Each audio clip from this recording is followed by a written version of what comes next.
Welcome to the weekly BB Bobcat Breakdown, where a couple of Texas State students dive into the details of Texas State athletic events that occurred each week. With that in mind, the way to learn is by listening, the way to listen is by learning, and the only way to start is by starting, so let's get into it. My name is Luke Fox, I'm a sophomore here at Texas State, and I am majoring in electronic media. And my name is Ronald Rangel, and I'm also majoring in electronic media. I will be a senior this year. Yeah, so there's only two of us for this episode, but that does not mean we don't have a lot to talk about. There is a lot coming down within this next week, or that just occurred this last week. So we're first going to go into the Texas State versus Troy game. We're going to talk about the stats, everything that's going to be coming up this Saturday. We didn't have a game last week due to it being a bye week, but we have a lot to talk about for this Troy game. It's going to be a big game. There's a lot riding on the shoulders of both teams, as this will be really a conference decider. After that, we're going to go into the Texas State soccer loss versus South Alabama and their tie against Southern Miss that they did later that week. And then we're going to go into the men's and women's golf. The men's did the Clerico in Tulsa, Oklahoma, and the women's did the Jim West Challenge over here in San Marcos. After that, we're going to go into the Texas State volleyball pair of wins versus South Alabama. And then we're going to finally end up with hockey versus the Southern Methodist University, SMU. And then we're going to go into the basketball details, because this season really is, for basketball, is going to be starting up within 2 weeks. So that's really riding up. It's kind of interesting to see how spring is already kind of like creeping up on us, and we're going to have like fall and spring happening at the same time, which will be really interesting to see how Texas State will be able to handle so many sports at once. But yeah, that will be what we're going to be covering over for this podcast. Versus the Troy Trojans. So first off, I want to mention this will be our homecoming weekend. So I remember last game, so I guess that was 2 weeks ago, we had an attendance of Texas State had an attendance of 27,000 people showing up. So with this, I mean, that was parent weekends, and there was a lot going on. There was wear black, and so this game, even though it's homecoming, it'll be interesting to see how the attendance kind of differs. I think the attendance will be all-time high, not just because it's a homecoming weekend, but because it's a big game of itself. Definitely. Yeah, going against Troy Trojans, Texas State is 5-2, and Troy Trojans are also 5-2, so it's really a neck-and-neck game. But what do you think about this game that's going to be coming up? Coming from the Trojan side, they seem kind of scared on my end after reviewing some press conferences. So one of the coaches, John, I believe, is afraid of our O-line and our big guys, and also our receivers. He sees we have great potential on that side. And also John was talking about how they do not do good on bi-weekly games. They come out very slow and off the start from bi-weekly. So that little rest break is not very good for them. Yeah. That's what I've heard. And they also have a player coming out of injury who's playing a tight end, who's a very well catcher. So hopefully Texas State has been looking out from that player coming out of injury. So, because I don't want Texas State to be afraid of a player they did not prepare for. So that's something I hope we have in mind. That bye week really, not only did it really give us kind of a chance to rest up, but it also kind of gave us a chance to get a little to start slacking almost. A little comfortable. Yeah, we're kind of getting a little rusty over there. So it'll be interesting to see how that bye week affects this upcoming game. Hopefully for the better or for the worse. But adding on to what you're saying, Texas State right now has the best offense in the conference. Yeah, they're doing absolutely amazing. They're scoring 38.3 games a game and going for 491.3 total yards per game, which is the number one rank. So that's really interesting, because on the vice versa, Troy's got the best defense with scoring and yards allowed. So it's going to be interesting to see how Texas State with the best offense is going to go against Troy with the best defense. It'll be interesting to see which one kind of overtakes that game, which one's kind of more important. This. Just a couple of very interesting stats. Currently, Texas State, the Trojans, and South Alabama are tied for first in the division. And so this game really will be the tiebreaker. It'll see if Texas State can beat the Trojans, Texas State will basically get first. Assuming that, right now I think this will be our toughest game that we're ever going to go against for the rest of this season right now, this fall season. Definitely. So this will really be the decider. And not only that, but this is also potentially the 6th win, which will give us bowl eligibility. And we haven't had bowl eligibility since 2014, so it's been almost 10 years now, and we haven't had bowl eligibility in the end of October since 2005. So Almost 2 decades. yeah, if we can win this game, then by the end of October, that's crazy. That's basically unheard of for Texas State. But going against Troy, no doubt about it, they're going to be a very tough team. How do you think the outcome of the game will really go? Seeing Troy, they get a lot of field goals this season. So seeing that most of their points are coming from field goals, I feel like that's something we could stop. If we could just stop field goals and make that score go down, I feel like Texas State has a good advantage there. Yeah. Because I think they're leading right now on field goals for Troy Trojans. So that's a pretty easy way to stop them. Yeah, it's very similar to kind of how the Texas State, their last game kind of went out with Texas State scoring 3 field goals for 9 points before they even scored 1 touchdown. So that was kind of how this game is kind of probably going to turn out. It's going to be a lot of, with a strong offense and a strong defense, it's going to be a slower game, to be honest. It's going to be a long game, and I think it's going to be a very intense game overall. It's going to be neck on neck the whole time. Yeah, I can feel it. You know it. Yeah, Texas State, unfortunately, has lost 11 times in a row to Troy. And their last and only win to Troy happened in 1997. So we're talking in the 20th century here. So, yeah, it's been a long time. But then again, Texas State in history's past hasn't been always the most making it to the end sort of team. So it's going to be interesting to see, hey, this year we have a team we're talking about. We have a team that's getting those points in, being able to really get in those numbers that shows that this team, right, that Texas State has is one worth really talking about and seeing how they really progress. So I think this isn't going to be a clean Troy win easily. No. It won't be anything like that. No, I think it'll be a tough game to see, and I think this will be the greatest game in history if Texas State is able to come and get this win for many, many years. So very interesting to see that. Yeah, the Texas State is 5-2 as I mentioned. They're right now 1-1 for the Sun Belts, and the Troy Trojans 5-2 and 2-1 for the Sun Belts, or in their conference. And this game is going to be happening Saturday, October 28th at 6 p.m. So make sure to show up to that one. It's going to be a very big game.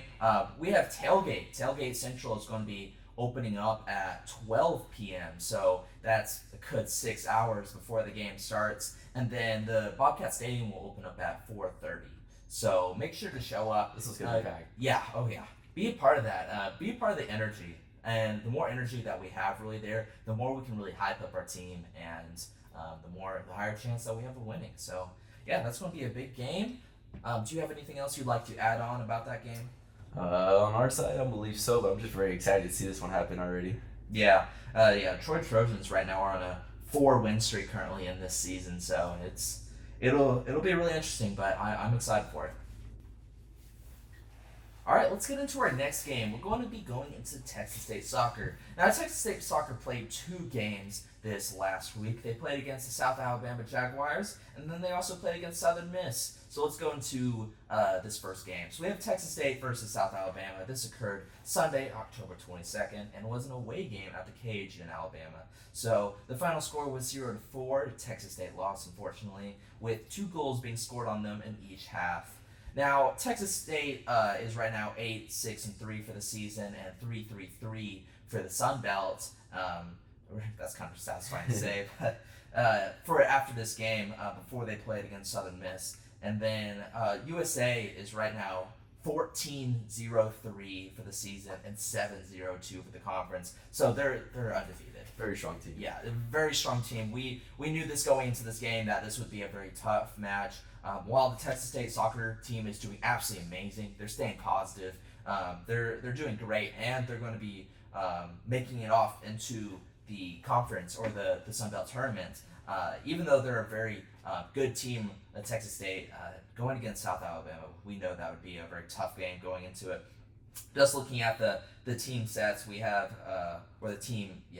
we have the shots was 6-3 or 6-13. So Texas State with 6 shots, and then USA with 13 shots. And then we also have shots on goal 2-7, saves 3-2. So it was a very defensive game for Texas State, and that's kind of how we've seen Texas State in the past few games. They've been playing a lot of very defensive games. And whenever you have a team that's just got an offense that's just able to pierce through the defense so efficiently, their passing is really great. They're able to maintain not going off sides like other teams. It's really a hard team up to go against. It's kind of like almost like a counter in a sense. Oh, So yeah, They have a no lot of surprise power. there. Yeah, we have Joey Jr. with 2 shots and 2 shots on goal, both in the second half, and then Olivia Wright with falling right behind with 2 shots, being our 2 leaders for that game. But yeah, it was a tough match to go in. Do you have anything you'd like to mention about that game?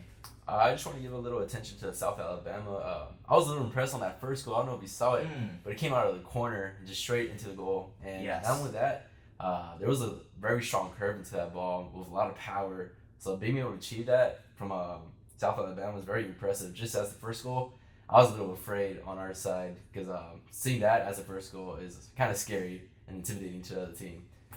So that's pretty impressive. Yeah. Whenever you're able to have so much ball control that you can really just place that ball anywhere in the goal, it makes a great goalie like Caitlin Draper.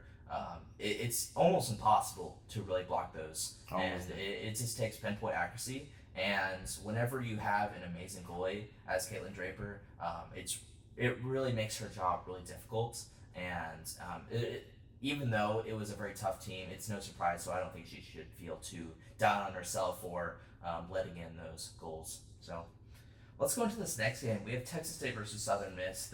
This occurred October 26th and was a home game at 6 p.m. So we had a lot of Texas State fans showing up, which was very great at the Bobcat soccer complex. Now Southern Miss is currently 6-8-3, so they're basically even right there. They're barely positive if you are considering ties wins, and this was the Sun Belt season finale. It was also the Sun Belt or the senior night for Texas State, so a lot of people showing up to represent that. And the final score was 3-3 tie, and there was 3 goals, goal by Maya Ola, and then Chloe Jones and Olivia Wright. And so I haven't seen a whole lot of the first 2 I just mentioned. I've seen Olivia Wright's been a big goal-scoring offensive player for Texas State, but I haven't really seen a whole lot of Maya. Yeah, so it's been really interesting to see different players on the team really be able to stand up and be able to get scores. And then Chloe Jones really saved Texas State because it was a 2-3 game towards the very end. And then Chloe Jones, I don't know if you saw that goal, but it was within the last couple of seconds of the final. It was crazy close. And so if she wouldn't have been able to sneak that ball in, it would have been a loss, and it could have affected how Texas State will go into the Sun Belt tournament. Because with this tie, Texas State is going to make it the 8th seed for the Sun Belt tournament, and then Southern Miss will make the 10th seed, so barely make it into that tournament. So that's going to be really interesting. And do either of these game results really surprise you?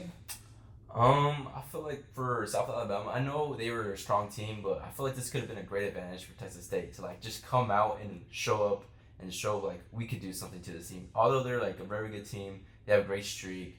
Showing that we can stop a team at this level like brings confidence into our team, and seeing that it would have been great. So I feel like they personally should have at least had a few goals in there or a few more attacks than just 6.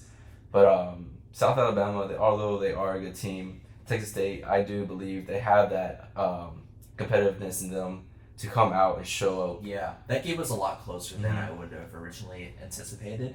With it going 3-3, we've had a bunch of ties. Or Texas State, their soccer, Texas State soccer has had a lot of ties in the past this season, but they've never really been high scoring ties, and so it's always been 0-0 or 1-1 ties. But this is the first time where we've seen like a very high scoring tie, 3-3, and it was very interesting because I really anticipated that Texas State would be able to honestly do better in this game. Seeing Southern Miss is currently, as I previously said, 6-8-3. I thought that Texas State, while I didn't think it would be an absolute domination over Southern Miss, I still thought it would be a little bit closer to a win for Texas State compared to how close and neck to neck it was whenever Chloe Jones scored that final goal for Texas State. So very interesting. And I also wanted to mention just a couple of stats. Fouls. It was 16-18 fouls. That is a very aggressive game. That was going tooth and nail trying to get in those points. And typically for higher fouling games, you typically have higher scoring games that kind of go hand in hand with that. So while we've seen a lot of fouls in past games, seeing 16-18, that's on another level of fouls and just being super aggressive. So that's kind of something that we've not seen to that extent. And then another stat is that offsides. Texas State had 7 offsides compared to Southern Miss's 3 offsides. So whenever you're going in a high-scoring game like that, those offsides really slow down your team. Each of those offsides could have been shots and goals and possibly potentially goals. Oh, yeah. And whenever you lose all your momentum from an offsides occurring and you're getting up into that offensive upper side of your opponent's field and you get those offsides, it really just takes away all that energy that you have going into that push. And so with Texas State having 7 offsides, I feel like that was a big factor in why they weren't able to score quite as many points, because both teams were very aggressive and the defense wasn't quite as defensive as we've seen previously, especially compared to like South Alabama that they had just played. So yeah, both very interesting games. But yeah, Texas State will be going into the Sun Belt Tournament, and this will be occurring October 30th through November 5th, and this will be in Foley, Alabama, with Texas State taking the 8th seed spot for that. So very interesting to see, and I hope that they perform really well in this tournament. They're gonna be going up against a lot of tough teams, but we'll see where it takes them.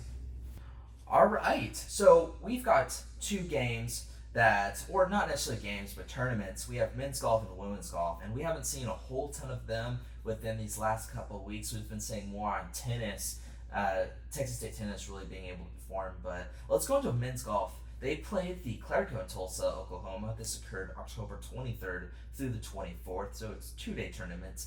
And last season, they finished 5th out of the 12 spots, the 12 schools that participated. And they last played September 8th at the Maribel Mahi Gym intercollegiate tournament that was occurring. So they haven't played since September 8th. That's kind of, with us almost ending off October and coming really close to Halloween, that's a really long gap in between playing. And so that's really interesting. I wonder if that really resulted in how this tournament really played out. And they finished 11th at that tournament. But now looking into the Clerico in Tulsa, they finished 8th out of the 12 teams that were participating. They went 21 over par in the final round, finishing 38 over 879. And with Casper Nyland leading the Bobcats in 20th place, 8 over par, and then Marcelo Garza right behind at 32nd place with 9 over par. So just 1 over par, and very interesting to see the men's golf. I feel like they, in the previous, whenever they played in the Maribel intercollegiate game, I really thought that they would really perform better. And no offense to the men's golfers out there, but they kind of struggled for this tournament. And with that, I mean, a lot of that could be contributed to just having a long gap in between tournaments. So, like, similar to our football team might potentially be a little rusty with having a 1-week break. It'll be really interesting to see. But they have a very short gap in between the next game. But their next tournament being Texas State to finish off their fall season at the Kapuli Classic in Honolulu in Hawaii. So they're going over to Hawaii. This will be happening October 31st to November 2nd, and I apologize if I pronounced the name of the tournament wrong. But yeah, that's going to be really interesting to see how in just 1 week they're going to be going over to Hawaii to play in their next tournament to finish off the fall season. Maybe we'll do our podcast over there. We'll that'll give us an excuse to head over to Hawaii. Hey, I don't mind. After that, we have women's golf that played on October 22nd through the 23rd at the Jim West Challenge at the Kissing Tree Golf Club in San Marcos, which is very interesting because for golf, you typically play a lot of away games, so we haven't really been seeing a whole lot of home San Marcos area golf games. So it's really nice to be able to see Texas State being able to host some golf. And so we had for the day one, there was a three-way tie for first after 2 rounds with Houston, SMU, and Texas State, and then Matilda Schwann and Marianne Griffith tied for second place with a 9 under par, very impressive 9 under par, and then Haley Jones at 6th place with 8 under par, and then that finishes off the first day. And going to day 2, we have Texas State finished off at 6th place with Haley Jones and Matilda Schwann finished in the top 10 with 6th and 9th place respectively, and then Marianne Griffith fell to 14th with 2 over par in the second day. So very impressive. I think they played very well, and getting those placements is very, very impressive whenever there's just a lot of teams, a lot of schools participating to be able to take those top 10 spots. Very impressive. And their next tournament will be the Hurricane Invitational at Biltmore Golf Club in Miami, Florida. So we have a golf team going to Hawaii. We have a golf team going to Miami. They're hitting up some really great spots, and that'll be happening October 30th through the 31st. And that'll conclude us for golf. Our last major sport that we're going to be talking about is volleyball. Now, volleyball played 2 games, both against South Alabama Jaguars, and that was Friday, October 20th, and Saturday, October 21st, with the first game being a 3-0 sweep for Texas State. And with KJ Johnson, we've seen her in the past weeks just absolutely killing it with 16 kills, 4 blocks here. And then Samantha Wunsch right behind with 8 kills and 6 blocks. And I just wanted to note to bring up a couple of things. We have Bailey Hanner with 6 blocks and Maddie Walsh with 4 aces. Very impressive. Typically, Texas State hasn't really been known for having a whole ton of aces. So Maggie Walsh being out there with 4 aces. And then finally, Jade DeFrey with 8 blocks. And just to bring up some stats, we had blocks at 14 for Texas State compared to USA's 4 blocks. And then aces with 6-2. So very impressive. Jade DeFrey and Samantha Wunsch career high blocks versus South Alabama for that game. And that I feel like really contributed to that sweep of Texas State really being able to play very well defensive. For volleyball, you don't need to have an outstanding offensive team whenever you can just block their turn all that power right against the other team. So that's one thing that really makes volleyball unique is that it really brings out that principle of like, hey, the best offense is the best defense. So and Texas State really lives under that. And just a reminder, this was a home game at Strahan Arena, so a lot of people showing up, with the next game being this was not senior night, but it was a Wear Pink for breast cancer awareness, and so that was a lot of Texas State showing up to represent that, and so that was really amazing to see that turnout. And going to that second game, Texas State versus South Alabama once again scored a 3-1 win. So it wasn't quite as much of a sweep as there was before, but it was still USA got that first set, but then Texas State came back with 3 sets wins, making it this was the first time that Texas State was able to make, or USA was the first time that they were below 15 points for a set. So Texas State really was able to dominate for that.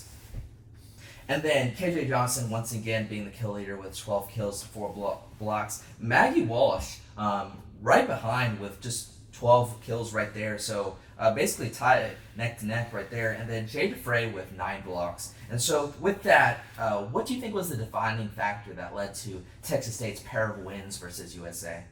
After that first set, I really think they set the tone on USA. They just came in as a powerhouse, just showing what they're trying to do, and they just seemed like Texas State just wanted to have fun. and that's what they did. Texas State showed up, and not only that, but in the third set, I saw they had a broken record against USA Jaguars with less than 19 points in a single set so far this season, which is pretty impressive.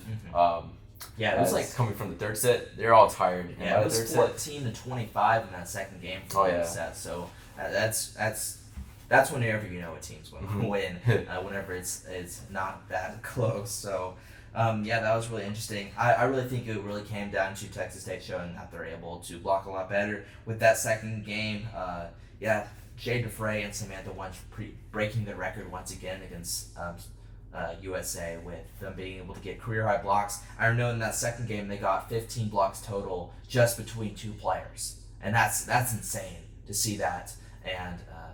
And USA was just not able to compete against that. Whenever your offensive power is going and it's just not being able to make it to that other side, you can't really do much about it. You have to really adapt to the situation, and they weren't able to adapt. So, yeah, that brings us to their next game is going to be Texas State versus Arkansas State. That'll be October 27th and 28th, and it'll be an away game. And just go into some history. The history is 16-6 wins versus losses. Home is 9-1 and away is 6-5. So Texas State won in 2022 their last game 3-2. So I don't think it'll be any surprise if Texas State wins these next two games against Arkansas State. I don't think it'll be super close games. I think it'll be Texas State getting another 2 games win. So Texas State volleyball is doing absolutely amazing. They're filling it out there, and it's going to be interesting how they're able to conclude this fall season.